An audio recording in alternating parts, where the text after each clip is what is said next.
Ay nako dyan, Amores. Kawawang bata. Kung kumakain ka na lang ng bayabas, pre, edi sana hindi ka nakulong. Imbes na binaril mo yung tao, kumain ka na lang dapat ng bayabas. Alam mo pre, maging aral yan sa'yo. Ganyan din ako dati.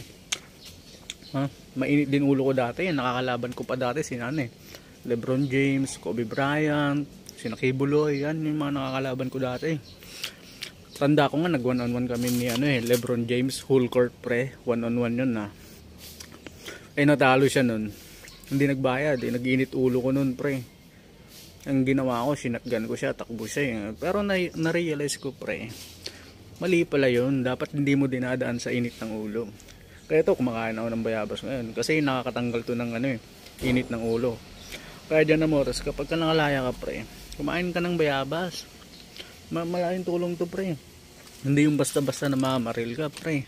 Isipin mo yung karir mo pre. Ako yung karir ko dati sa NBA, sayang yun pre.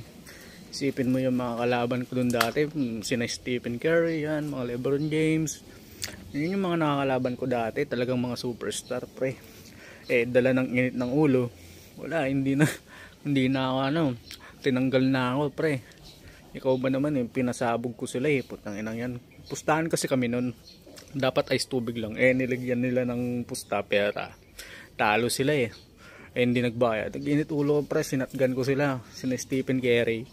Tangina yung team niya, yung buong team niya na Golden State. Ako lang mag-isa nun. Kagi sinatgan ko rin sila, takbuhan sila Yung putang ina, na-realize ko mali yung ginawa ko dahil init ng ulo yung pinairal ko. Kaya ikaw, dyan, Amores. Pre, maliit pa nga yan hindi naman kilala yung binaril mo. Yung tinira ko dati pre, tangina, NBA superstar pre, sinatgan ko kasi hindi nagbayad. Pero maging aral sa yan pre. Flow bayabas, may uod. Kain ka nito pre para matanggal yung init ng ulo mo, high blood, diba? Sayang yung karir mo bata. Naging batang city jail ka tuloy. Yun yung paawa sa'yo pre. Punta ka lang sa akin pre pag gusto mo ng bayabas. Madami akong tanim dito. Alam mo pre. Saludo.